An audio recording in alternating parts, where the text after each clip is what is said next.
How to remove sound from a video in CapCut in just a few easy steps.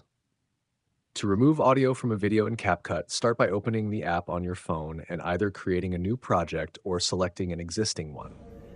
Import the video you want to edit by tapping the Import button and choosing your clip. Once your video is on the timeline, tap on it to select it. At the bottom of the screen, you'll see a set of icons. Look for the sound icon, which looks like a speaker, and tap on it. From here, you have two options. If you want to mute the video entirely, just select Mute, and it'll silence the whole clip. But if you'd rather remove the audio track altogether, choose Extract Audio. This option separates the audio from the video, allowing you to select the extracted audio track and delete it by tapping the trash can icon.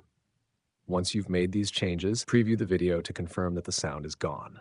If everything looks good, tap Export in the top right corner to save your silent video, choosing the quality and format you prefer.